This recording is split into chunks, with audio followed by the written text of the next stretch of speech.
Hello বন্ধুরা, ঘড়িতে তখন বাজে 4:42। এই হলো কামাখ্যা স্টেশন। আর দূর থেকে দেখো কত অপূর্ব লাগছে স্টেশনটা দেখতে। তো সকাল সকাল এই অটোওয়ালা দাদা মাত্র 7 কিলোমিটার রাস্তার জন্য 250 টাকা নিয়ে আমাদেরকে বানিয়ে দিল মুরগি, ঠিক আছে। কিন্তু এরপর থেকে আমরা খুবই সচেতন হয়ে গেছিলাম এখানকার গাড়ি ঘোড়া সম্বন্ধে। আমাদের এবারের এই ট্যুরটা স্টার্ট করেছিলাম কামাখ্যা থেকে। সতীর 51 পীঠের একটি রয়েছে এই কামাখ্যায়।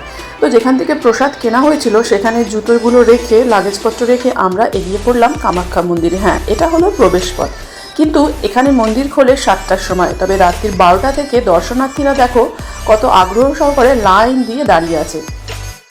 মূল বিগ্রহ ছাড়াও আশেপাশে ছোট ছোট অনেক মন্দির রয়েছে যেখানে পুজো দেওয়ার ব্যবস্থা আছে। তো সেখান থেকে পুজো দিয়েই আমরা বেরিয়ে পড়লাম আজকের জার্নিতে।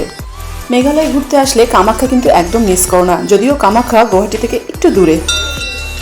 আজকে আমার এই মিনি ব্লগে আমি দেখাতে চলেছি আমরা মেঘালয় কি করে যাচ্ছি, কোথায় থাকছি, কি খাচ্ছি, কত খরচ হচ্ছে। তো তোমরা কিন্তু প্লিজ পাশে থেকো, চ্যানেলটা সাবস্ক্রাইব করে রেখো। উবেরে মাত্র 169 টাকার বিনিময়ে কামাখ্যা থেকে গুয়াহাটির পল্টন বাজারে চলে আসলাম আমরা ব্রহ্মপুত্র নদের উপর দিয়ে। সময় লাগলো মাত্র 20 মিনিট।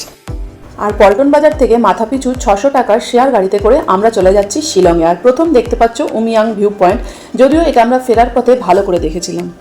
গাড়ি নামিয়ে দিল শিলং পুলিশ বাজার, যেটা কিনা এখানকার সেন্ট্রাল পয়েন্ট। আর এখান থেকে 6 দিকে 6টি রাস্তা চলে যাচ্ছে। খুব বেশি ঘোরাঘুরি না করে মাত্র 2-3টে হোটেল দেখেই আমরা চুজ করে নিলাম 1300 টাকার বিনিময়ে এই হোটেলটা, দ্য অ্যাবোট। বিভিন্ন রেটের হোটেল তোমরা এখানে পেয়ে যাবে, তবে 1500 টাকা চেয়েছিল, আমি দাম দর করে সেটা 1300 টাকায় নামিয়ে আসলাম। পুলিশ বাজার থেকে 2-3 মিনিট হেঁটেই এই হোটেলটা। খুব ভালো হোটেলটা, বেশ পরিষ্কার পরিচ্ছন্ন, ডাবল বেড রয়েছে, বাথরুমটাও বেশ পরিষ্কার। তবে গিজার এবং এসি দুটো নেই, এসির প্রয়োজনীয়তা নেই। আর গিজারের জন্য গরম জল রোজ সকালে ছেলেগুলোকে চাইলেই এরা দিয়ে দেয়। লাগেজগুলো হোটেলে রেখে আমরা বেরিয়ে পড়লাম MTDCর উদ্দেশ্যে, মেঘালয় ট্যুরিজম ডেভেলপমেন্ট কর্পোরেশন। এটা রয়েছে মেঘালয় কনভেনশন সেন্টারের মধ্যে, এবং তার জন্য তোমাদের কিছুটা পায়ে হেঁটে যেতে হবে। এবং এই যে হাঁটা পথে লোকালভাবে ঘোরা, এর মজাটা কিন্তু একদমই আলাদা। তোমরা চাইলে শিলংয়ের এই পুলিশ বাজার থেকে বা সেন্ট্রাল পয়েন্ট থেকে 100 টাকার বিনিময়ে ট্যাক্সি চেপেও চলে যেতে পারো MTDCর অফিসে। সেখানে গিয়ে আমরা পরের দিনের জন্য টিকিট বুকিং করে নিলাম। এই অফিসটা কিন্তু সকাল 7টা থেকে সন্ধ্যে 7টা পর্যন্ত খোলা থাকে। মাথাপিছু 600 টাকা বিনিময় আমরা চেরাপুঞ্জির 8টা সাইট সিন করে নেব কালকে। বাইরে বেরিয়ে কিছুটা হেঁটে লোকজনকে জিজ্ঞাসা করেই চলে যাব ওয়ার্ডস লেকে। তবে তার আগে মাত্র 60 টাকার বিনিময়ে ডিম, শাক, সবজি, ডাল দিয়ে আমরা লাঞ্চটা সেরে নিলাম। এখানে মাথাপিছু টিকিট রয়েছে বড়দের জন্য 20 টাকা আর বাচ্চাদের 10 টাকা, 12 বছরের নিচে 10 টাকা।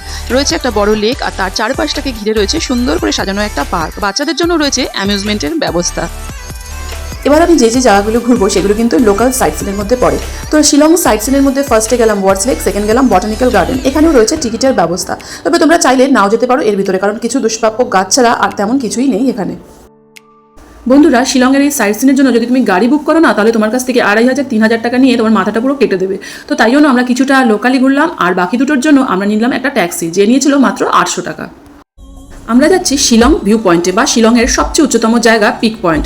এখানে অবশ্যই তোমার আধার কার্ডটা নিয়ে নেবে। ঢোকার পথেই তোমার গাড়ি কিন্তু এরা চেঞ্জ করে এদের একটা গাড়িতে তোমায় চড়তে হবে, যেটা কিনা তোমাকে নিয়ে আসবে এখানে। সম্পূর্ণ জায়গাটা এয়ারফোর্স এরিয়ার আন্ডারে।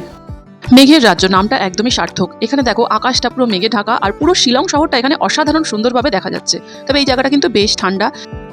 দুটো উঁচু মতো ভিউ পয়েন্ট করা হয়েছে এখান থেকে, যেখান থেকে তোমরা পুরো শিলং শহরটা অপূর্ব সুন্দরভাবে দেখতে পারবে। আর রয়েছে টেলিস্কোপের ব্যবস্থা, তোমরা চাইলে মিজো পোশাক করে ছবিও তুলে নিতে পারো। এত অপূর্ব সুন্দর জায়গাটা ছেড়ে যেতে না বন্ধুরা একদমই ইচ্ছে করছে না।